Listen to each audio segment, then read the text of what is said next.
Hi everyone, welcome to free job updates. SBI నుంచి circle based officer పోస్ట్కి job notification అనేది release అవ్వడం జరిగింది.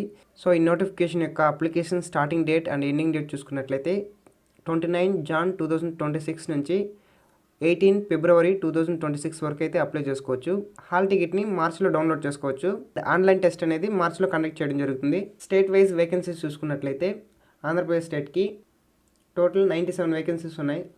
అందులో ఎస్సీకి 14, ఎస్టీకి 7, ఓబీసీకి 26, ఈడబ్ల్యూఎస్కి 9, జనరల్ 41, డబ్ల్యూబీడీ క్యాండిడేట్స్కి విఐకి 1, హెచ్ఐకి 1, ఎల్డీకి 1, డిఎండ్ఈకి 1. బ్యాక్లాగ్ వేకెన్సీస్ చూసుకున్నట్లయితే టోటల్ 1 వేకెన్సీ ఉంది ఎస్టీ కేటగిరీకి. ఇందులో పీడబ్ల్యూబీ కేటగిరీలో డిఎండ్ఈకి 1 వేకెన్సీ ఉంది.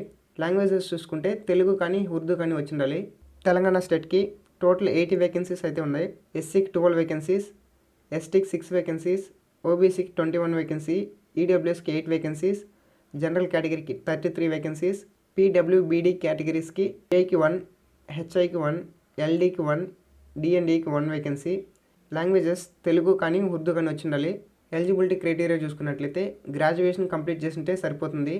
Medical engineering, chartered accounts, cost account, so వారు కూడా ఈ యొక్క నోటిఫికేషన్కి అప్లై చేసుకోవచ్చు. ఏజ్ లిమిట్ చూసుకుంటే 31 డిసెంబర్ 2025కి 21 ఇయర్స్ నుంచి 30 ఇయర్స్ లోపు ఉండాలి. ఏజ్ రిలాక్సేషన్ చూసుకున్నట్లయితే ఎస్సీ ఎస్టీ క్యాండిడేట్స్కి 5 ఇయర్స్, అదర్ బ్యాక్వర్డ్ క్లాసెస్కి 3 ఇయర్స్, పీడబ్ల్యూబీడీ క్యాండిడేట్స్కి ఇందులో కేటగిరీ వైజ్ డివైడ్ చేయడం జరిగింది. ఎస్సీ ఎస్టీకి 15 ఇయర్స్, ఓబీసీకి 13 ఇయర్స్, జనరల్ అండ్ ఈడబ్ల్యూఎస్కి 10 ఇయర్స్, ఎక్స్ సర్వీస్ మెన్స్కి 5 ఇయర్స్. సెలక్షన్ ప్రాసెస్ చూసుకున్నట్లయితే మనకి 4 స్టేజెస్ ఉంటుంది. ఒకటి online test, second screening test, third interview, fourth final selection. Online టెస్ట్లో మనకి 2 టెస్ట్లు ఉంటుంది. ఆబ్జెక్టివ్ టెస్ట్ ప్యాటర్న్ చూసుకున్నట్లయితే ఇంగ్లీష్ లాంగ్వేజ్ టాపిక్ నుంచి 30 క్వశ్చన్స్ ఉంటుంది, 30 మార్క్స్కి. డ్యూరేషన్ 30 మినిట్స్ ఉంటుంది. బ్యాంకింగ్ నాలెడ్జ్ టాపిక్ నుంచి 40 క్వశ్చన్స్ ఉంటుంది, 40 మార్క్స్కి. డ్యూరేషన్ 40 మినిట్స్ ఉంటుంది. General awareness and economy topic నుంచి 30 క్వశ్చన్స్ ఉంటుంది, 30 మార్క్స్కి. Duration 30 minutes. Computer aptitude topic నుంచి 20 క్వశ్చన్స్ ఉంటుంది, 20 మార్క్స్కి. Duration 20 minutes. టోటల్ మనకి 120 క్వశ్చన్స్ ఉంటుంది, 120 మార్క్స్కి. డ్యూరేషన్ 2 అవర్స్ ఉంటుంది. ఇటువంటి నెగిటివ్ మార్క్స్ అనేది ఉండదు. డిస్క్రిప్టివ్ టెస్ట్లో మనకి 2 క్వశ్చన్స్ ఉంటుంది. ఇంగ్లీష్ లాంగ్వేజ్లో letter writing and SA. Total 50 మార్క్స్కి ఉంటుంది. Duration 30 minutes. సో ఆబ్జెక్టివ్ టెస్ట్లో ఎలాంటి నెగిటివ్ మార్క్స్ అనేది ఉండదు. తర్వాత స్క్రీనింగ్ టెస్ట్ అనేది కండక్ట్ చేయడం జరుగుతుంది. స్క్రీనింగ్ టెస్ట్ క్లియర్ చేసిన వారికి ఇంటర్వ్యూ అనేది కండక్ట్ చేయడం జరుగుతుంది. ఇంటర్వ్యూ అనేది 50 మార్క్స్కి ఉంటుంది. ఈ 50 మార్క్స్లో మినిమం క్వాలిఫై అయిన వారికి మాత్రమే ఫైనల్ సెలెక్షన్ అనేది ఉంటుంది. ఫైనల్ సెలెక్షన్ చూసుకుంటే ఆన్లైన్ టెస్ట్ యొక్క 170 మార్క్స్ని 75 మార్క్స్గా కన్వర్ట్ చేయడం జరుగుతుంది. ఇంటర్వ్యూ యొక్క 50 మార్క్స్ని 25 మార్క్స్గా కన్వర్ట్ చేయడం జరుగుతుంది.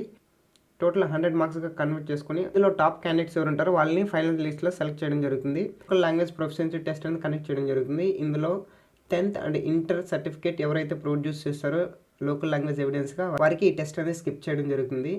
Interview results and final results అనేది బ్యాంక్ యొక్క వెబ్సైట్లో అప్డేట్ చేయడం జరుగుతుంది. సో ఎగ్జామినేషన్ చేంజ్ చేసుకోవడానికి ఎటువంటి రిక్వెస్ట్లు అయితే ఉండదు. శాలరీస్ చూసుకున్నట్లయితే బేసిక్ 48,480 రూపీస్ ప్రొవైడ్ చేయడం జరుగుతుంది. అప్లికేషన్ ఫీజు చూసుకున్నట్లయితే జనరల్, ఈడబ్ల్యూఎస్, ఓబీసీ క్యాండిడేట్స్కి 750 రూపీస్ పే చేయాల్సి ఉంటుంది. ఎస్సీ ఎస్టీ పీడబ్ల్యూ క్యాండిడేట్స్కి ఫీజు అనేది పే చేయాల్సిన అవసరం లేదు. ఆన్లైన్ అప్లికేషన్ ఫిల్అప్ చేసేటప్పుడు free examination training option tick mark చేసుకుంటే ఎస్సీ ఎస్టీ ఓబీసీ పీడబ్ల్యూ క్యాండిడేట్స్కి ఫ్రీ ఎగ్జామినేషన్ ట్రైనింగ్ అనేది ప్రొవైడ్ చేయడం జరుగుతుంది. ఆంధ్రప్రదేశ్ స్టేట్ వాళ్ళకి ఆన్లైన్ ఎగ్జామినేషన్ సెంటర్ చూసుకుంటే అనంతపూర్, గుంటూరు కానీ విజయవాడ కానీ, కర్నూలు, రాజమండ్రి, శ్రీకాకుళం, విశాఖపట్నం, విజయనగరం, తిరుపతి, ఒంగోలు, నెల్లూరులో కండక్ట్ చేయడం జరుగుతుంది. అలాగే తెలంగాణ స్టేట్కి హైదరాబాద్, కరీంనగర్, ఖమ్మం, వరంగల్ ఈ ప్లేసెస్లో ఆన్లైన్ ఎగ్జామినేషన్ అనేది కండక్ట్ చేయడం జరుగుతుంది. సో ఈ నోటిఫికేషన్ సంబంధించిన డీటెయిల్స్ని ఎక్స్ప్లోర్ చేయడం జరిగింది. సో ఎలిజిబుల్ ఉన్న ప్రతి ఒక్క క్యాండిడేట్స్ అప్లై చేసుకోవడానికి ట్రై చేయండి. సో ఇలాంటి మోర్ ఇంట్రెస్టింగ్ జాబ్ అప్డేట్స్ కోసం మన ఫ్రీ జాబ్ అప్డేట్స్ ఛానల్ని సబ్స్క్రైబ్ చేసుకోండి. And thanks for watching.